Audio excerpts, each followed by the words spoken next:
Hi, I'm Eric Asher, host of Inside New Orleans Sports. Join me every Thursday, 6 to 7 p.m. for a live broadcast of Inside New Orleans Sports, featuring a reporters roundtable with local media members that cover the Saints, Pelicans, LSU, Tulane, and prep sports. Don't forget your calls are always welcome. That's Inside New Orleans Sports, Thursdays 6 to 7 p.m. with a rebroadcast on Fridays 10 to 11 p.m. on WLAE-TV.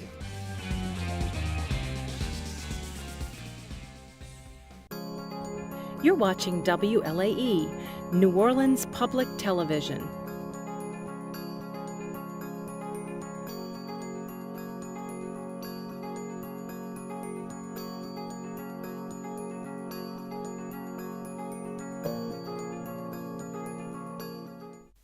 Inside New Orleans Sports with Eric Asher is underwritten by... At Villeries Florist, we deliver the magic of flowers 7 days a week to the North Shore and South Shore in the New Orleans area.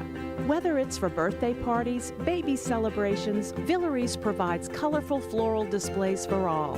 With a store full of fresh-cut flowers, exotic tropical flowers, orchids, roses, and even fruit baskets, our goal is to make your vision a reality. Villeries Florist, proudly serving Louisiana since 1969.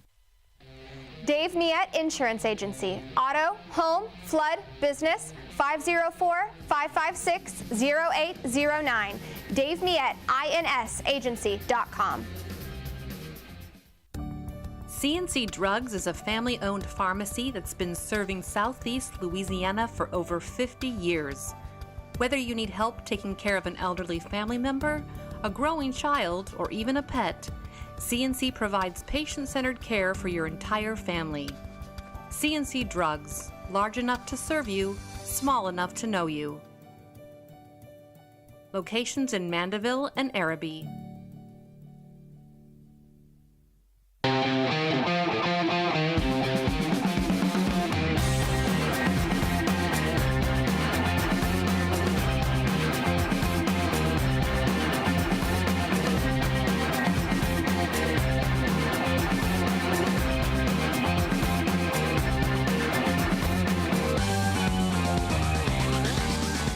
Good evening and welcome to another edition of Inside New Orleans Sports. I'm your host, Eric Asher. Over the next hour, we'll cover all the home teams, Saints, LSU, Tulane, Pelicans. We'll talk a little bit about the Sugar Bowl. Joining us on our program to the best we have in the state, Doug Mouton, Sports Director at WBL Channel 4 Television, and Jim Derry of The Attitude Podcast, NOLA.com, The Times-Picayune, and The Advocate. Gentlemen, welcome to the show. Glad to be here. I've been waiting for these guys to come on the show. I'm excited about this show. I got to tell you, well, happy Thanksgiving, everybody, because like, believe me, we're going to have a great time for the next hour. Yeah, we like to go at it on my show, so now we get a chance to do it on someone else's. And we go at it in various fantasy sports leagues. There you go. So we're good head to head. There you go. Well, before we get started, Doug, tell us all about everything over at Channel 4, all the programming, which you guys got going. Well, we're in the last couple of weeks of Fourth Down Friday. It's a prep show we do every Friday night at 10:15. Fourth Down on 4 runs year-round. Look, we're getting ready for the Super Bowl in New Orleans. We're going to run a whole week of Super Bowl specials. It's a great time, right? I mean, it's a great time of year. College football playoff ramping up. That's been so much fun. Just trying to cover it all. This week, Tulane at home Thursday night is huge. I mean, you could argue one of the biggest games ever for Tulane because they're still alive for the playoff. Yeah, of course, you got Fourth Down Friday, right? Fourth Down Friday and Fourth Down on 4 are our two shows that we do every week. Fourth Down Friday, a couple more weeks of the prep season. We're well into the playoffs at this point. That guy knows a little bit about prep as well. Yeah. And of course, he's got an incredible podcast. You should be listening to his podcast. Again, The Attitude Podcast. Tell us all about it. Yeah, it normally runs every weekday except Tuesday live at 11 a.m. Central Time. But this week we did had a little strange schedule because of the Saints buys. We'll be back to normal next week. Had some family in town taking a little mini break, but we're excited about that. And also, we'll get back, not only get back to normal, but we're really going to dive into we haven't done enough LSU, which I'm sure we'll talk about here. We'll talk a little bit more college, and college basketball's kicking up. Yeah. So, but also I do call prep games for Varsity Sports now. Excited that football is coming to that point. Quarterfinals this weekend. We've got Shaw and Kennedy, which is my crew, has this week. So we'll have one more. That's a good one. We're excited about that, and then we also do St. Paul's basketball. So it is getting into the flow where it's nonstop. But it's my favorite favorite time of year. Right. Well, let me start with high school then, if I could. Sure. Guys, your thoughts on select, non-select? Who are the favorites there? Well, Carr is the team. Carr has been spectacular for like a decade now, and this might be the best Carr team overall, top to bottom, across the board. So to me, the whole prep landscape locally starts with Carr. But we had 4 1s and 2 2s Louisiana's given out 8 state championships. That's still way too many. Yeah. I'd love to see that cut back to 6 or so. I think would be a better number. But of those 8, we had 4 number 1 seeds and 2 number 2 seeds. So we've got some teams playing this year. So my crew does all of Shaw's home games. Okay, now when Shaw's not at home, we'll do some other whatever the best game, the Metro game of the week is. But we had Shaw Carr in week 1. Shaw, who is now the number 1 seed in Division II Select, lost to Carr. I think it was like 48-22, and I'm like, well, I'm wondering, okay, maybe Shaw's not going to be that good this year. And then you realize Carr's just that good. And that's as good as anyone played them all year. And it really is. Yeah. I mean, they beat Rummel like 70-20 or something absurd like that. So Carr, to me, is the best team in the state, regardless of classification. If anyone knocks them off in Division I, it's going to be a major upset. But in Division II, which we have, I think, look, Shaw's playing a Kennedy team this week that they played last year in the quarterfinals, and there's no question. Kennedy's been saying behind the scenes they think it's destiny that they're playing Shaw this week in a rematch because of last week. Last year was a 20-17. They kind of gave it away. So they've been looking forward to this a whole year. Got a lot of returning starters from last year. So it is going to be an exciting game. And I think the high school playoffs as a whole is as good locally as it's been in a long time. And real quick, kudos to the Chalmette Owls, who is a 23 seed or whatever they are. They knocked off Terrebonne in week 1, knocked off Hahnville in week 2 on the road. They're now going to the quarterfinals for the first time since 1968. Wow, so congratulations to the Owls. So there's some exciting things going on in prep football. Anybody playing prep football Thanksgiving week, like that's the goal. You're going to be playing Thanksgiving. I remember doing a story with Justin Jefferson at Destrehan when Justin Jefferson single-handedly made one of the great plays I've ever seen in high school football to beat Mandeville and knock him out. Craziness. He was the holder. Snap goes over his head. They're down. They score a touchdown to get to within 1 in the final minute. John Emery scores the touchdown. Snap goes over his head. The whole crowd of Mandeville stands up and goes nuts because they've missed the extra point, or so people think. Justin Jefferson runs back, he's the holder, picks up the ball probably at the 25-yard line, runs around, beats people, and then throws a dart to the front pylon for a 2-point conversion. Destrehan goes from kicking to tie to losing to winning, all in the span of about 12 seconds. It's the most unbelievable thing I saw. So that happened what would have been this past Friday. So Thanksgiving week, I went and did the story about that game so I could fully flesh it out with Justin Jefferson at Destrehan. And so when I think of Thanksgiving football, I remember all of them at Destrehan saying, our goal every year is just to be playing at Thanksgiving. I'm just surprised that Justin Jefferson was holding a football. He's the holder. Well, you put your best player as a holder for that exact reason. At Stephen Robichaux, it's a smart coach. You put your most athletic, smartest player is your holder just in case, and it worked. And you advance in the state playoffs because of it. Not a coincidence that after Justin Jefferson left, Stephen Robichaux said, you know what? I think I'll go into retirement. All the Jeffersons are gone now. No more Jeffersons. No doubt. Hey, guys, some rather good news. Again, at the Quarterback Club on Monday, the executive director of the Sugar Bowl let a little something out the bag for us. It looks as though the Sugar Bowl is going to be in the mix in the next contract for the national championship, quarterfinals, semifinals. Now, again, this will be some big money to get the national championship game, but again, the Sugar Bowl will be in the mix where they deserve to be. Yeah, look, there was some genuine concern among the Sugar Bowl people about a year ago at this time because the contract was running out. There's going to be a new bidding for a new contract, and I mean for long term. That Sugar Bowl obviously wants to be a part of that, but you got to be able to pony up some real money. Now, I will say this: New Orleans has an advantage. Everyone in the college football landscape wants New Orleans to be part of that, but at the same time, you got to be able to play financially, and New Orleans has been able to step up it would appear. I mean, I'm not in those financial negotiations, but it looks like we're there. Looks like we're part of this. And the whole playoff thing, I think, has made this college football season spectacular for me. I love the 12-team playoff, and I love New Orleans being part of it. Absolutely, and I think that New Orleans should be a part of it. If they're gonna do this,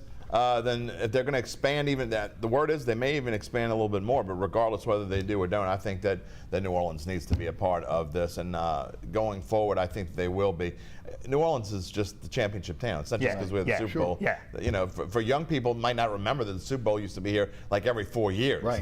You know, and now it's like every 10 years. But this is a championship town. We know how to party, and I think that the committee and the city will make sure, and the state will make sure that they find a way to get in the mix. And for people who don't know how it works, the 6 big bowl games are locked into the 4 quarterfinals and the 2 semifinals, then they'll rotate among those. So it's what was called the traditional New Year's 6 games. Those 6 games will get, and that's, New Orleans wants to long-term be part of that. And we're part of that this year, but we're not part of that long-term at this point. When a new contract comes out, you want to make sure you're locked in. Now, whether or not you can get a national championship, that's bid separately and differently on a year-by-year basis like a Super Bowl. We may or may not be in the mix for that, and it would be great. But I want New Orleans to permanently be one of those 6. So we would have a playoff game, a knockout game every year in New Orleans. That's what I know Jeff Huntley wants, and that's what I think the whole city of New Orleans would like to see. And one of the things that Huntley talked about was, again, the pitch to the committee was the legacy bowls like the Rose Bowl and the Sugar Bowl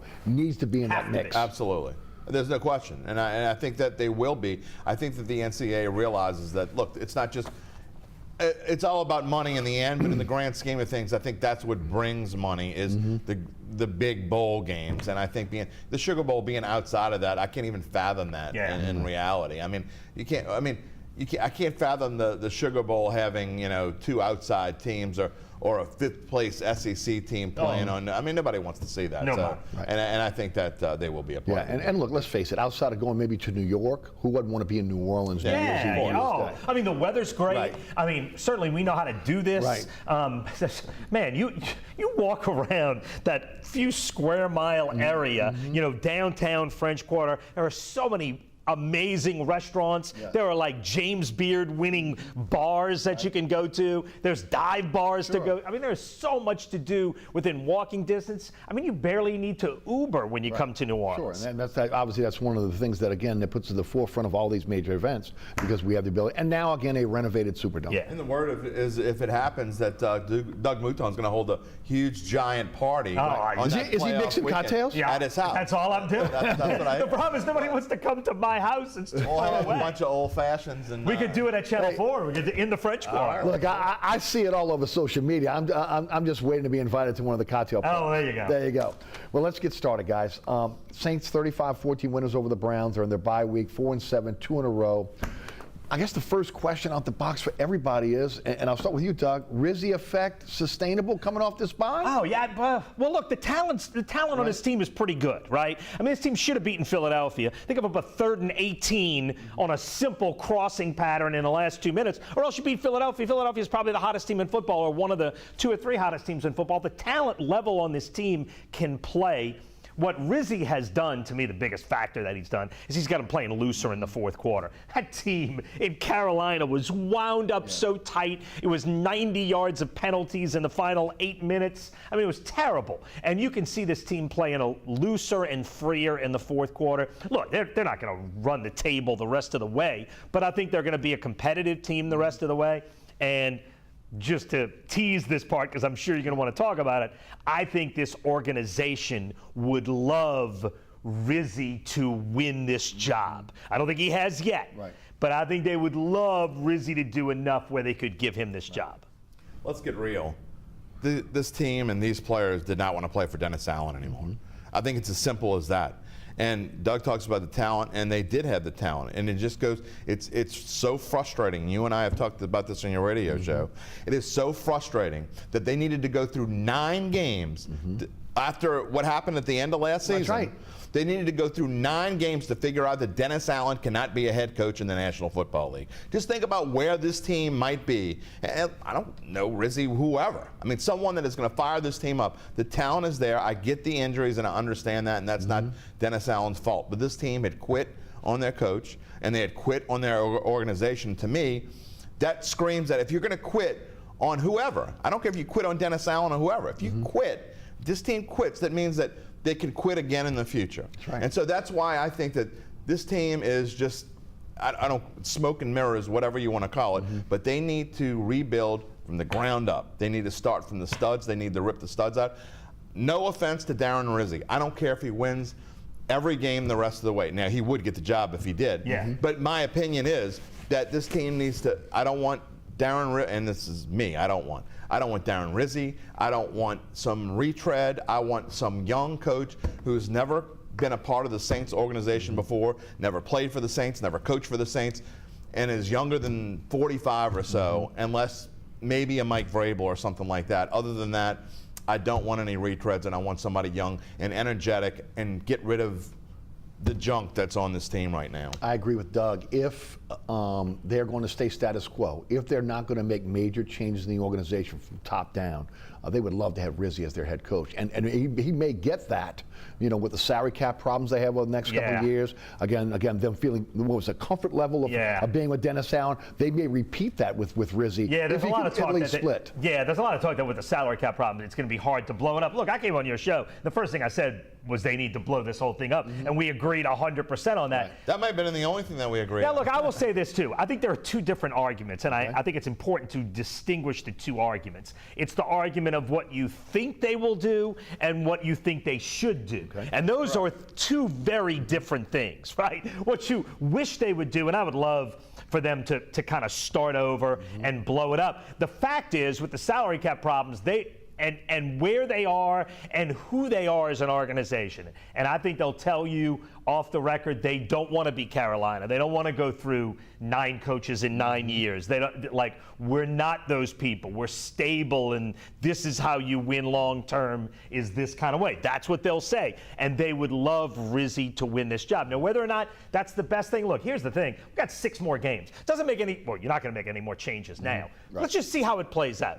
Let's just see. You don't need to make a decision now, so don't. But the fact that we're even thinking about crowning this guy as a potential head coach after 2 games is absurd, in my opinion. Well, we're not. I mean, he's been coached for 16. The fact that we're even talking about this, to me, and that fans are talking about this, is completely unrealistic. I mean, this franchise is in such a dire straits that they're thinking about hiring a special teams coach who's been a head coach for 16 or 18 days or whatever it is. It's absurd. And it tells you where this franchise is right now and why it needs to rebuild. And I hope Ms. Gale is listening. Don't let them do this. Don't let them take us through another 2-3 years of this, because that's what's going to happen if you hire Darren Rizzi as a coach. I can tell you right now, and then people will be hating him, and because he had a few good weeks. Look what happened in Las Vegas.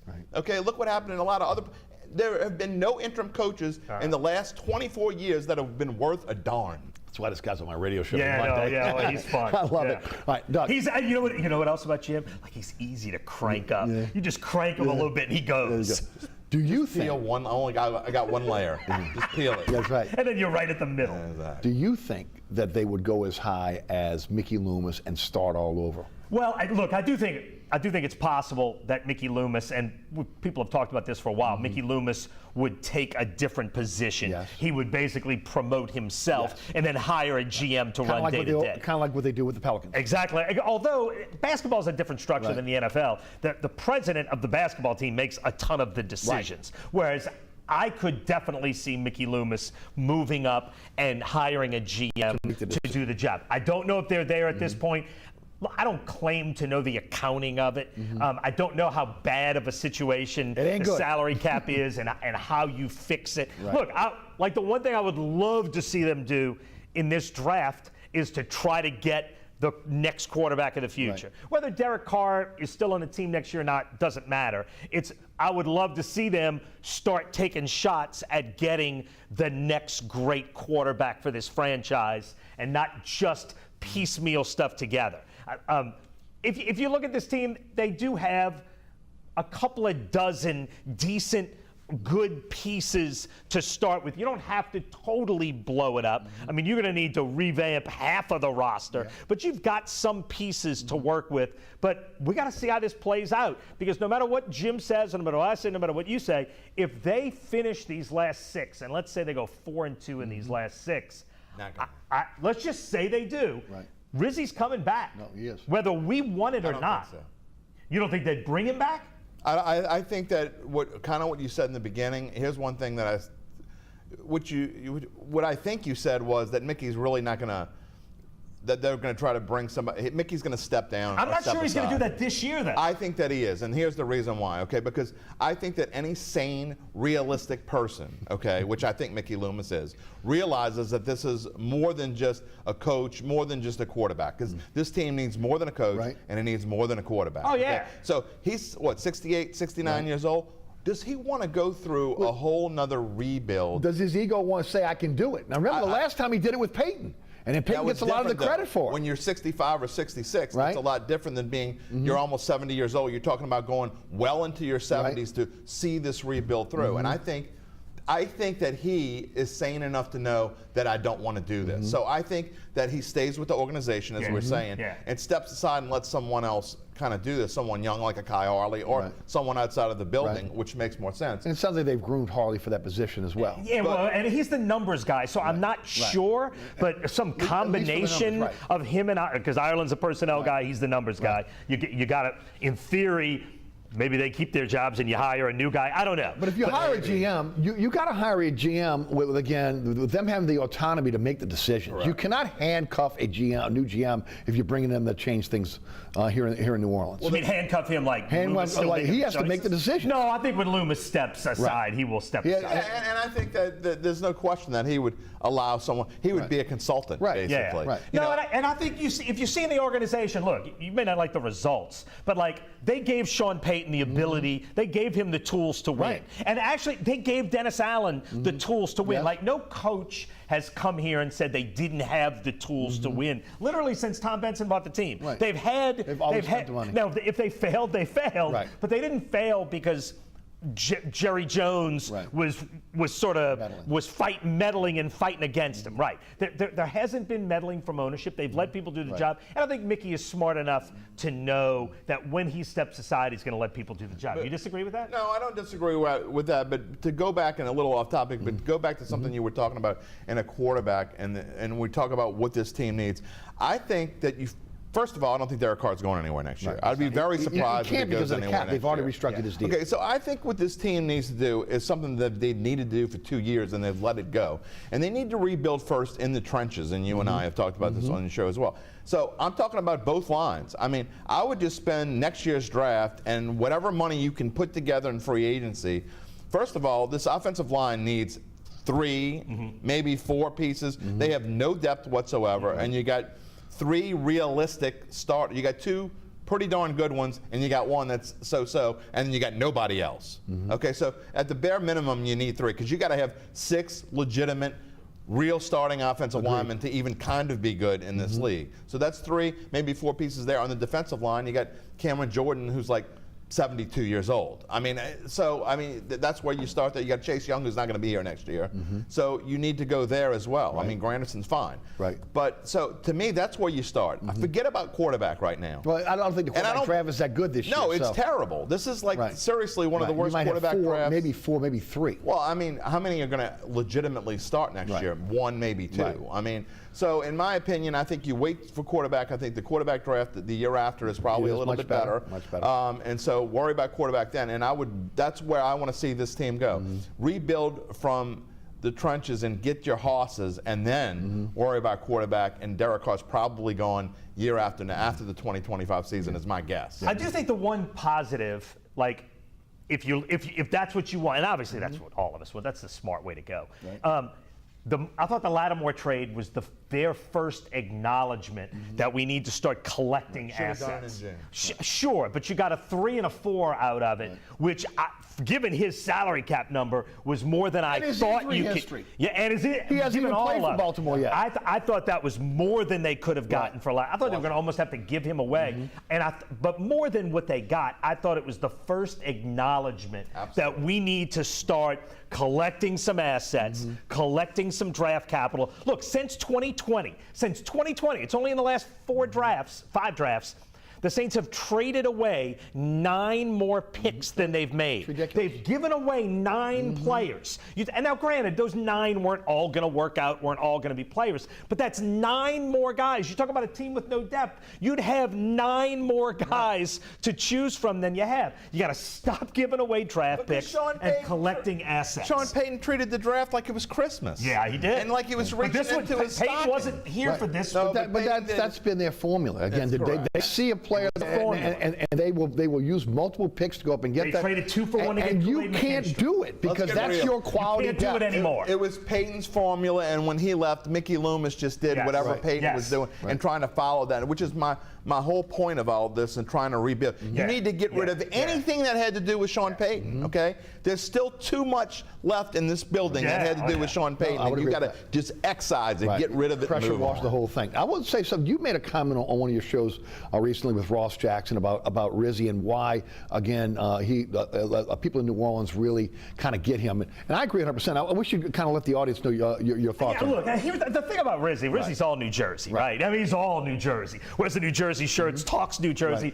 But I think there is something very New Orleans about Rizzy. He's the blue-collar guy. The first thing he says, and it's what New Orleanians want, is, look, nobody gave me anything. You know, I started out at these D3 colleges in the Northeast. He's a walk-on when he's a player, and he worked his way up. And he didn't have a dad who got him a job. Like everything he had in the football business, he's earned, and he's worked his way up by being good at his job. And I think there's just something very New Orleans about him. Look, I asked him after the first win. All right, he takes the job. He says, "Look, I hate to get the job this way, but it's been my lifelong dream." Right?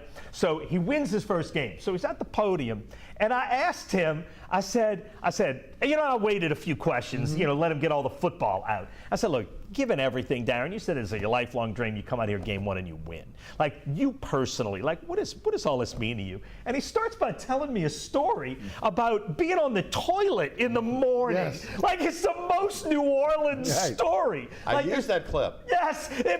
That's not what I've never had in 35 years of asking questions. I've never had anybody go there before. Talk about what's went on in the bathroom. Talk about what went on in the bathroom. He blocked up his bathtub. Yeah, he said, I know that's a crappy story, pun intended. Like, it's like... Felt like we were at one of our fantasy drafts. It just feels very... There's something very New Orleans comfortable about him. I think New Orleans relates to him. Well, look, the one thing about New Orleans is you better not be pompous, right? You better not be... And he's the opposite of that. He's the guy in there that wants to fight. He wants to yell at his players, and he wants to celebrate with his players, and that's what fans want. That's what everybody in New Orleans wants to see. It's what we do. And I do think people have gravitated towards him, and I'm not saying this is why he should get the job, no, of course. but I think it explains why people like him so much is because there's something very New Orleans. Now, if he was 0-2, they might not be feeling that way. No, of course not. One thing I love about, and I'm going to give Darren Rizzy some props here, that Dennis Allen didn't do was Dennis Allen was always afraid to single out a single player and say,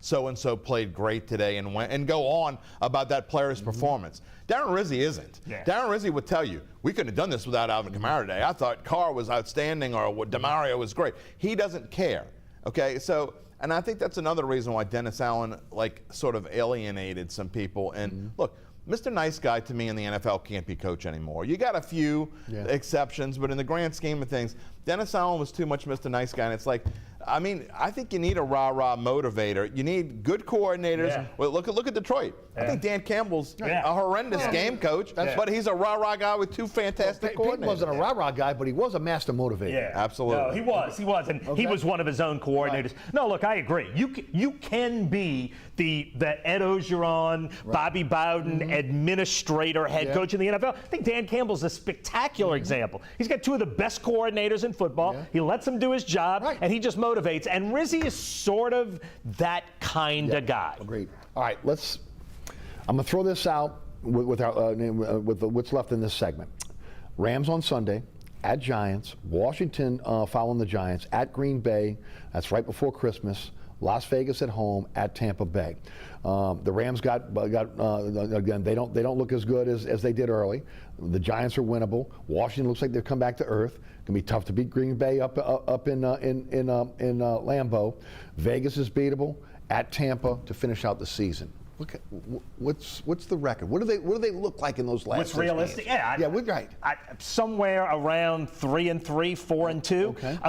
I mean, look, the Giants are a train wreck. I think the three of us could suit up, and the Giants. Danny DeVito's the quarterback. Oh now? my God! Yeah, that's right. Yeah, the Giants are a train wreck, and the Raiders are a train wreck. So you ought to be able to beat the train wrecks. Yeah, 3-3, 4-2. I think Look, the most important thing Rizzi brought for me was that 7 weeks in the season's over. At least he's given us some reason to care about Sunday. Yeah. Like that's an amazing. I need this football season to not be over. He kept the bags in the closet. Oh my God. Because they were coming out. I'm doing 4 takeaways and saying the same thing over and over every week. Like I need something.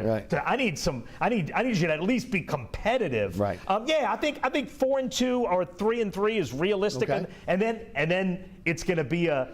Do they want to keep Rizzi or not? Not should they, but will they is the question. And I don't know at this point. We're going to have to see how it plays out. You think they're better or worse than that? I think 3-3 is the ceiling. The rest 3-3 is the ceiling. I think it's the ceiling for this team. I don't think they win more than 3 games. I think this is. I mean, I'm not trying to give spoiler alerts or be Derry downer, but I just don't. They don't match up well with the Rams at all. No, the Rams are. I don't know who's going to stop these receivers. So if we're talking about this game and then going forward, I think they have 0 chance to win against Washington and Green Bay. Yeah, those are tough. That's my opinion. So that's 3 losses right there. So then they would have the ceiling. You have to win the 3 games that we say. So I think 7-10. I said 7-10 before the season's over. I'm going to say 7-10 now. I'm not going to change it now. I think they find a way to. I think they beat the Giants, but not in a grand fashion. I think they beat the Raiders. The Raiders are a train wreck, maybe even more so than the Giants right now, because they just lost Gardner Minshew for the season. And then Tampa Bay, we'll see if Tampa Bay may be in the playoff race. If Tampa Bay's in the playoff race and the Saints aren't in Tampa Bay, we'll see. Think Latimer will be playing for Washington when they come to the Dome? Oh, I think he's going to be playing for Washington at some point. I don't know how. I mean, getting him on the field has been, he's the football version of Zion. But look, I mean, you were 100% look, right. He's a great signing for Washington. Honestly, I thought he was great for Washington. You only get so many shots. A great signing for anyone. No, I think he's a dog who plays when he feels like playing and doesn't when he doesn't. Well, if they get him in the playoffs, track history of that. Well, they got him for the playoffs. If they get him for the playoffs, you get so few real shots at getting to a Super Bowl, and they've got a shot. You got to take everything you have. He was the best cornerback on the market. They needed maybe a cornerback. If Washington plays Tampa Bay and he has a reason to get fired up because he gets to play against Mike Evans. I mean, he's just worthless to me. Well, sorry. Jeez, no, I mean, he's a great player. I'm glad I agree. I'm glad he's not on this team anymore. Yeah, no, they had to make that move. They had to make because again, and I think they knew it when they drafted Kool-Aid. That's the perfect and I think they drafted Kool-Aid because of that. And also, look, he's been a bit of a malcontent. Perfect example of who the Saints need to get rid of. Guys like that. Yeah, no question. But I still think he can play. Oh, yeah. No, he can still play that. When he wants to. When he wants to play the corner. What I'm saying is I think he will want to in Washington for the playoffs. Because he's a guy looking at the end of his career if he doesn't want to. And, I mean. Mike Thomas. He's going to want to play. Yeah, well, Mike Thomas was a whole different story. I mean, Mike Thomas was Mike Thomas was one of one from a character standpoint. Let's just say this. If the Saturday morning's cartoons was still on, Mike Thomas could get a job as the head of Looney Tunes. And on that note, we'll take a break. We'll hear from our underwriters. As we come back, we'll talk about the best football team in Louisiana. Jim Derry knows that. We'll do that next.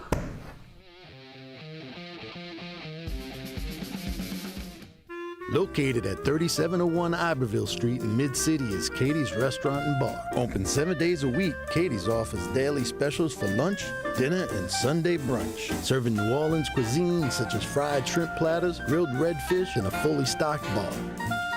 And don't forget about our expanded event seating and local entertainment. Featured on the Best of Food Network's diners, drive-ins, and dives, Katie's Restaurant and Bar. Burkhart's Air Conditioning, Heating, and Refrigeration has been family-owned and operated since 1989. Burkhart has energy-efficient solutions and offers brands such as Mitsubishi ductless AC units and Amana, the only manufacturer with a lifetime unit replacement warranty. Burkhart's offers maintenance bundle packages that include servicing your AC, generator, and tankless water heater. For more information on the services Burkhart's provides, visit acpromise.com. Burkhart's Air Conditioning, Heating, and Refrigeration, providing comfort for life. Welcome back to Inside New Orleans Sports. Doug Mouton, Jim Derry, our guest on the panel tonight. All right, Tulane, best team in Louisiana, 9-2, 7-0 in the conference, 17 straight wins, longest streak, conference wins, longest streak in the country, come off a 35-0 win over Navy. 18th in the AP, 18th in the coaches poll. As we are recording this show because of Thanksgiving, we do not know where they'll be in the college football playoff poll. We're anticipating them 18th or higher, we would think. Memphis on Thanksgiving night, and then the AAC championship against Army. That venue to be determined within the next week or so. All right, let me ask you first question here.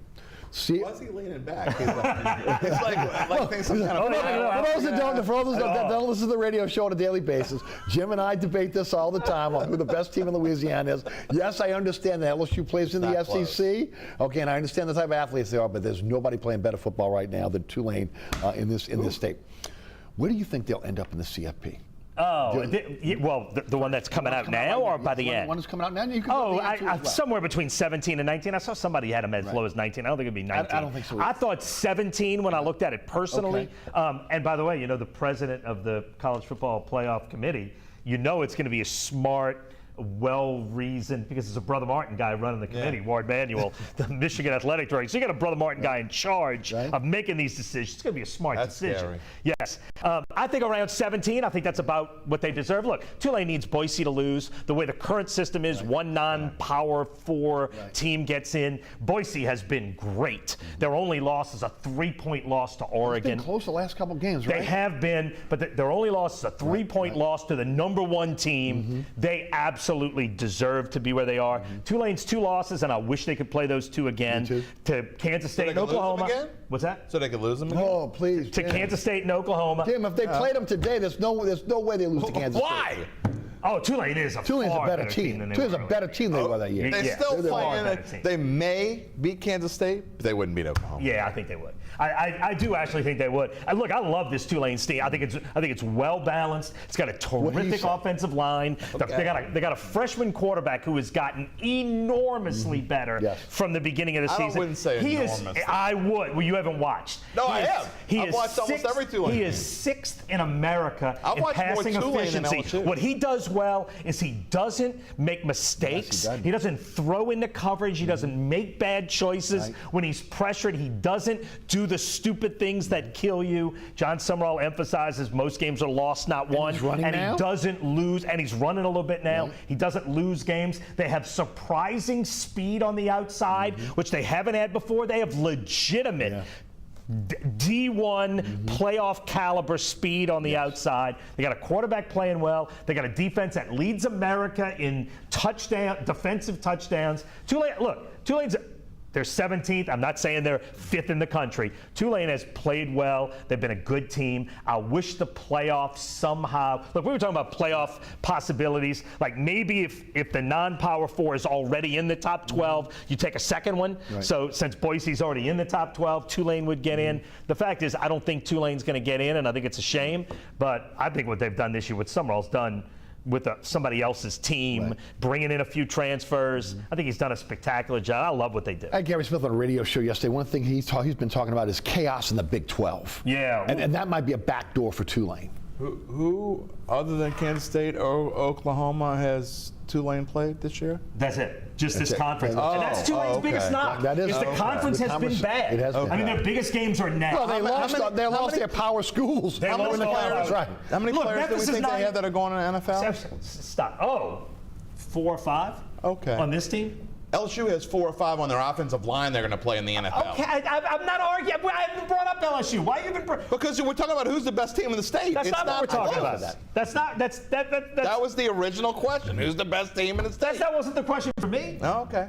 Oh, actually, who's the best team in the state? It's not close. It's Tulane? It's not even close. LSU would beat Tulane by a minimum, and I'm being nice when I say this, a minimum of 10 points. It would certainly be double. What would Tulane's record be if they played in the SEC? Oh, if they played in the SEC, come on. that'd be 6-6. What do you do? Well, come That'd be on, about what? where LSU is.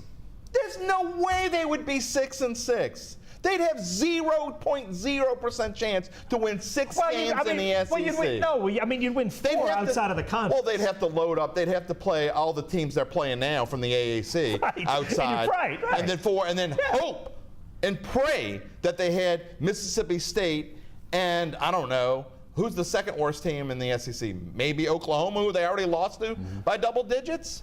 I mean, seriously, who's the second worst team in the SEC? Yeah, but Jim, over 50 players turned over on that roster, okay? I'm not saying you're getting me wrong. I'm not saying what they haven't done is a great thing. I love John Sumrall. Right. I think John Sumrall is obviously a fantastic young rental coach that's going to coach somewhere big in college football. They call him Derry Downer for a reason. Yeah, I'm just telling you, I'm being realistic. No, but you are. People don't want to be realistic. You know, It's true. the Tulane fans out there are screaming, throwing things at their phone or TV or whatever it is. Who is this guy? Get him off the screen. I'm being realistic. And I love John Sumrall. I think Tulane, as far as a mid-level team, is one of the best mid-level teams. I think Tulane would get wiped by Boise State. I think they would have no answer for Jonte whatsoever. I also think Tulane would probably be able to score a little bit. I think Tulane would lose by 10 to Boise State. So, look, I'm just trying to be realistic. When you talk about who's the best team in the state, I take nothing away from what Tulane's done. I think they deserve to be in the talk. They deserve to be ranked. They deserve to be 20th or so in the CFP rankings or whatever it is. They deserve to go to a Fenway Bowl or something along the lines and play a Virginia Tech, and they will have a chance to win against a mid-level ACC team or something along those lines. But that's where they are right now. They're a mid-level type ACC team. They would be in the middle of the Big 12. They'd be in the middle of the ACC, and they'd get the floor waxed off So if their. they happen if they to play in make- the SEC or the Big 10, they would get destroyed. If they happen to make the college football playoff, they're one and done, in your opinion.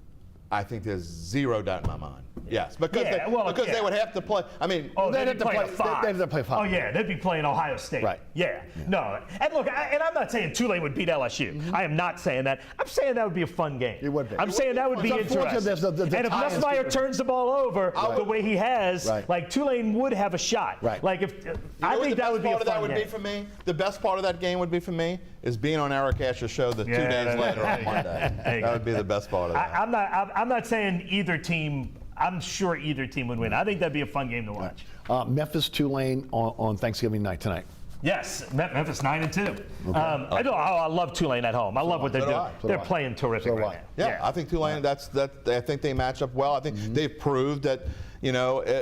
Look, Navy to me is okay. Is an okay team, and they made them look like they were a 2-win kind of team. Yeah. So, and the way Tulane's playing football right now, I think they beat Memphis. In the past, I think you might have had some trouble with a Memphis type team, but I like Tulane. Yeah. Memphis is 9-2. They Memphis is legit right now. always have great athletes, too. Yeah. And they've got like one of those 9-year starting quarterbacks. Yeah, right. He's got like 48 that's starts. right. Yeah. So it's a guy who doesn't make a lot of mistakes, Yep. but I love what I like Tulane's Tulane. done. And in that conference, Tulane's biggest knock is we don't know. Right. And I think in the Big 12 or the ACC, they'd be better than middle of the pack. I'm not saying they'd be winning it, but I think they're better than the middle of the pack of those teams. But obviously we'll never know. Well, Tulane's biggest problem is that the American this year is just horrible. It really is. I mean, it's horrible. Doug's never said a bad word about anyone or any team, I don't think, in his life. Yeah, It doesn't happen very often. I don't think that's super fair. If I'm Derry Downer, he's Dougie Upper. So. and I'm okay with that. Army Tulane in the ACC. Oh, I think. Well, look, Tulane's been working on Army since week 1. Okay. Every Monday, Tulane works on the option. They've done that all year, and you saw it against Navy. And the one thing the sideline reporter saying, what's that? Maybe LSU should. Well, Tulane knew they had 2 games. Well, potentially 2 games. They knew Army was going to be good at the end of the year, and so. The one thing you heard the sideline reporter saying is you're not hearing a lot of chatter on the Tulane sideline about the Navy offense like you do in most Navy games because people are trying to figure this thing out. Tulane's so far ahead of that. That's all Summerall. And look, you talk about Summerall maybe a 1-year rental. I don't know it's a 1 year. No, it could be. The thing is, Summerall's done so well. He's a Kentucky guy. If Kentucky makes a move. He spent 5 years coaching at Kentucky. He played football at Kentucky. I think Kentucky is an almost impossible place to win in the SEC. But John Summerall would never believe that because he's a Kentucky guy. I could see him going in 1 year to Kentucky. Otherwise, I think he's back at Tulane at least for 1 more year, which would be great. I just want to say that you can go back to a late September episode on Monday of Inside New Orleans with Eric Asher, or on the Datitude podcast, and you will see that I said that Tulane would lose to Kansas State and Oklahoma, and then they wouldn't lose again. Right, you did. And I still feel that way. I don't think they'll lose again. Okay. All right. Let's talk LSU. 7-4, 4-3 in the conference. They end a 3-game losing streak against Vandy. 24-17 win there. They look like they did pre-losing streak there. What went? Because I want to get to the quarterback situation, losing the number 1 quarterback in the nation, but. What happened that, again, they were able to turn this thing around against Vanderbilt, and is it sustainable for the rest of the season? I mean, again, Oklahoma and then the bowl game. I mean, I guess. I mean, I think they're better talent-wise than Vanderbilt, but I think the biggest from the beginning. But I think they were better talent-wise than. Do you think A&M? No? No, I don't think so. I think this LSU team, top to bottom, and I know they've got a few stars, but top to bottom, I think this is one of the least talented LSU teams. Top by LSU standards. I'm not talking about by anybody else's standards. I'm talking about by LSU standards, top to bottom. This was a team that didn't have as many horses as you wish. And I think Garrett Nussmeier has been a disappointment in what he's done this year. Certainly the turnovers have been, and I think you put those 2 things together and this is what you get. Losing John Emery hurt more than I think anybody thought. They haven't.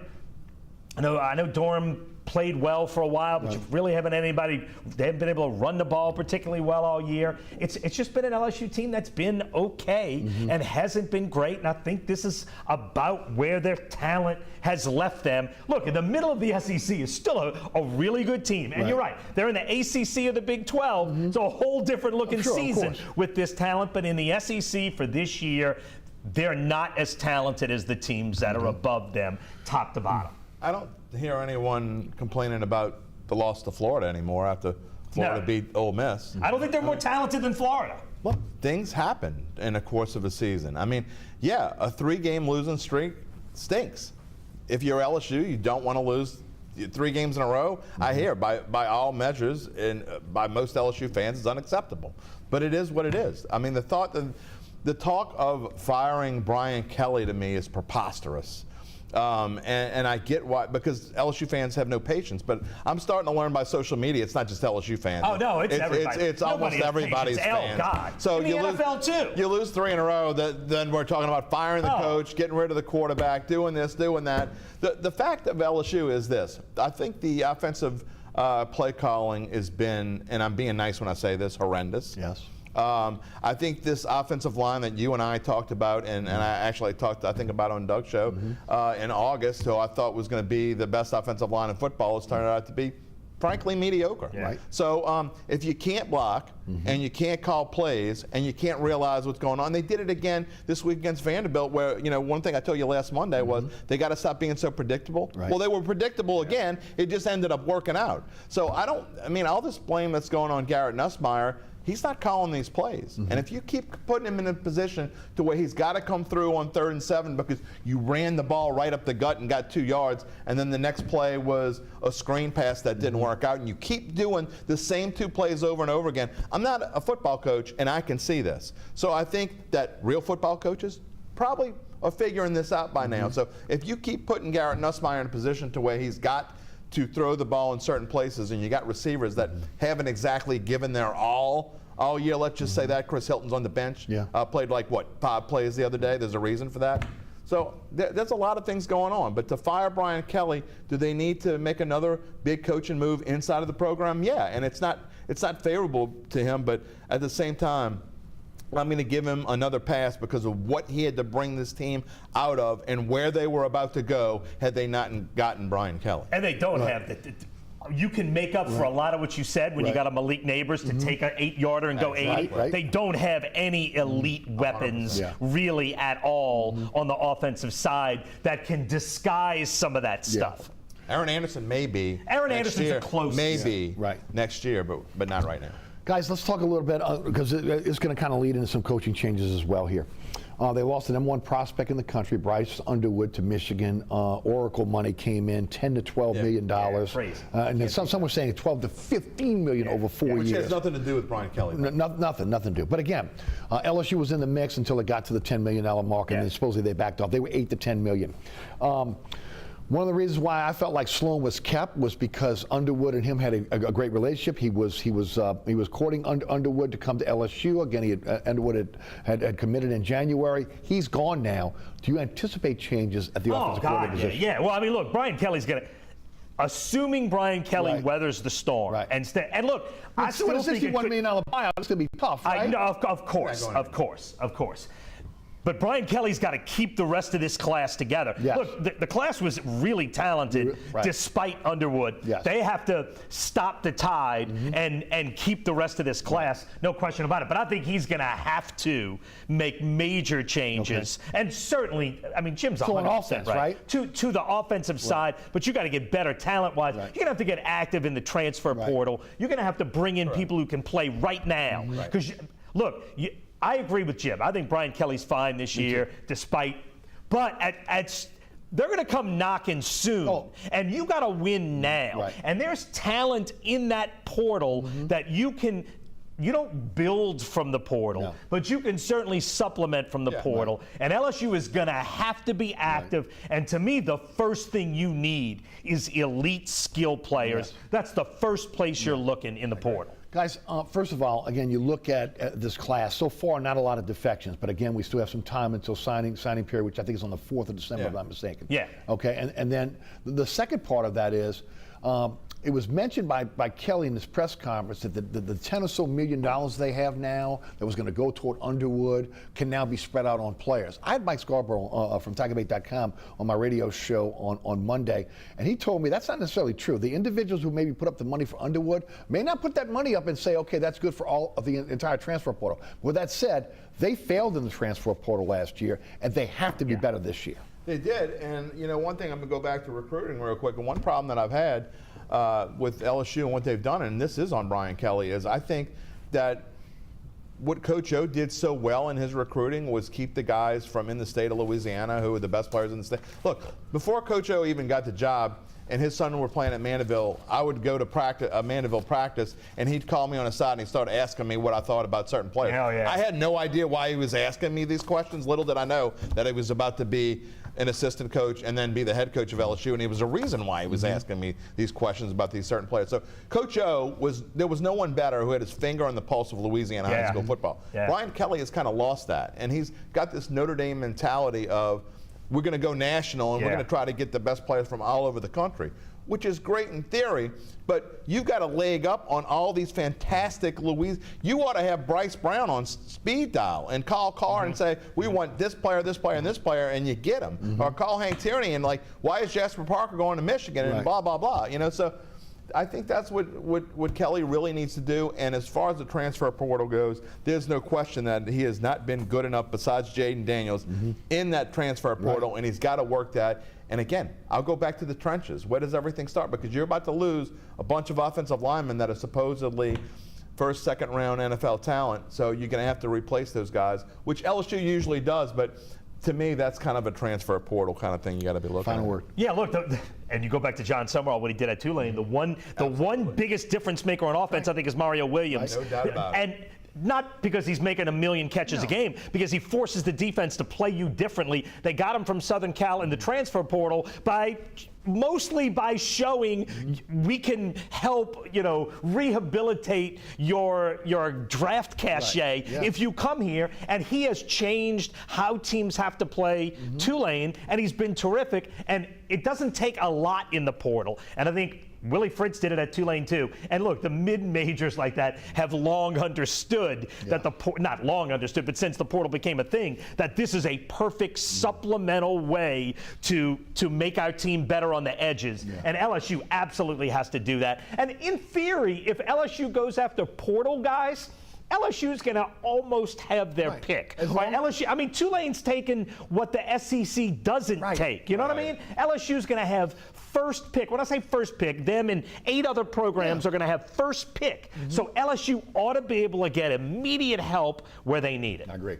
Guys, you want the final? Well, the last thing I was going to say was, look, if Brian Kelly has another year like this and he does need to go, John Summerall is only 70 miles down the road. Well, I'll tell you what. That would be But winning Louisiana is, I think that's 100% the key. Well, and I think, look, I don't want to belabor the Tulane point for a moment, but they got the perfect scenario. Okay, first of all, you're recruiting Louisiana, right? Yeah. You go in the transfer portal and you go after players that were previous Louisiana high school players. They want to come back. They want to come home. Back to New Orleans. So you're getting a second bite at the apple there. Yeah. Right. That's what Aaron Anderson. I was going to say Aaron Anderson was a perfect example. Right. So went again, to Alabama for a to year. me, that's the opportunity to be able to continue to win, and that's the first thing I would do if I'm LSU. Recognize that. I'm going after Louisiana kids in the transfer portal who either didn't like where they ended up, or they want to try their luck in the SEC. Lots. And what he said about Ed Ogeron, look, Ed Ogeron used to ask everybody. He'd ask all reporters I love that about Ed, was that he wanted to hear what everybody thought. Why isn't he asking me about Lawrence Keys? Yeah, he wants to know if that guy, do you think he can play at LSU? Not that he's making notes, but he's going to ask 20 different people and see what they think. And he listened to everybody. And look, in 2019, he put together the greatest college football team ever. Guys, I want to get to the Pelicans for quickly, 4-14 again. But I got to talk about Alfred Payton. 14 points, 21 assists, 7 rebounds. Guy was in camp with you. Okay, your starting point guard goes down, your backup point guard goes down, and the guy's still on the street and he lives on the West Bank. I know. Well, here's the thing. If you can't shoot threes in the NBA, they don't want you. Right. Period. If you can't shoot threes. But he's a facilitator. He played great. I'm not saying that's the right mode. He's not going to get 21 assists every night, but come on. I'm not saying that's right. And you're going to tell me there are 30 backup point guards better than him? No, there are not. But if you can't hit threes, and he cannot. Right. If you can't hit threes, you got no place in the NBA. And look, when they lost, it was 47 threes coming from the other side. You know what Alfred Payton is? He's DeJounte Murray who can't shoot. I mean, that's what he is, really. And that's not the worst thing in the world. But when you didn't have anything, shouldn't you have turned to Alfred Payton? He should be on your bench. He's probably not the defensive player Murray is. He's not bad. But Alfred Payton, there are 30 backup point guard jobs. He is absolutely good enough to have one. 100%. But in today's era of NBA, if you can't shoot threes, you have no place. They got bigger problems. Oh, they have infinitely bigger problems. Major problems. And of course, again, both Zion and Brandon Ingram fired the agency this week. Again, I'm not sure what that leads to. Come on. It'll be interesting. Go ahead. You got a minute and a half. Go ahead. It means that he's going to New York or somewhere else. He doesn't want to be here. I mean, every report he never out there, wanted to be here. Of course. So why do you force these players to stay here and do this? I mean, if they don't want to be here, fly, birdie, fly. Get out of here. I mean, and that includes him. It's no different than Lattimore. I mean, Lattimore he's not sitting on his couch eating cookies and bonbons like Zion is. But if he doesn't want to be here, get him out of here. Yeah, I would agree with that. Zion, I don't know if we're ever gonna see a healthy Zion. And look, it's maybe the most frustrating athlete for me of the last 20 years, because you see what he can do when he's healthy and motivated. Do you cut bait now? I mean, if he gets back on the court, I don't know if you get anything. That's my point. Well, no. I'd get him back, get him healthy, right? Get him playing, right? And maybe that happens before the trade deadline. And if you can, certainly if they could cut bait, I'd be okay with that. But you can't cut bait at nothing. No. But you can see he is a guy with MVP talent who will likely never reach it. Well, the thing is, they fooled me. Right. They got me thinking that people actually wanted to play here, and this team could one day be a championship contender, and I don't know that I believe that anymore. Guys, it'll be interesting to see again. First of all, what happens by the trading deadline if they are sellers. Yeah. Okay, that's going to be the first thing. Okay, and then we'll see again ultimately if they can turn this thing around if they get healthy. They are deep, deep, deep in the hole. So far. I mean, again, 5 games out of. The season's almost a third over. That's right. So again, it's going to be very hard to dig out. Doug Mouton, Jim Derry, one of the best shows we've ever had. Thanks so much for being on the panel. By the way, Brother Martin, math 82 divided by 20 is actually a quarter. But, Yeah, okay. There you go. And on that note. That is, no. Happy Thanksgiving to all. There you go. Guys, thanks for tuning in. Remember, there's a rebroadcast of this program each and every. Let me do this again. Let's start again. There's a QR code on your screen that will take you to the WLAE-TV website and also to my website. And then, of course, there's many rebroadcasts that you can check out this program on Pelican Sports Television, WLAE-TV 2, and, of course, on WLAE. Catch me on the radio 4 to 6 weekdays, 106.1 The Ticket. Anchor Spotify is where you can find our podcast. We're on all podcasting platforms. iHeartRadio app, TuneIn Radio app, digital platforms. We have our own app now, 106.1 The Ticket app. Download the app, and you can take the station with you everywhere. Want to thank, again, our underwriters for making this show possible. Each and every one of those underwriters. Also, again, Jim and Doug for joining us on the program.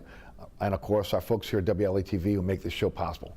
Ron Yeager, Jim Dotson, Alex Chacon, and our great director, William Hill. I'm Eric Asher for Doug Mouton, for Jim Derry. Happy Thanksgiving. We'll see you next week.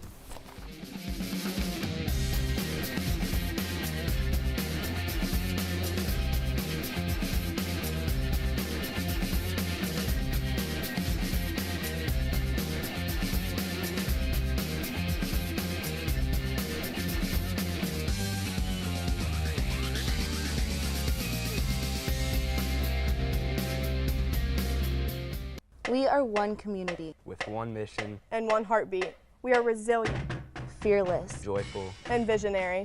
We support one another through challenges, push each other towards excellence, and are always filled with Christ's love.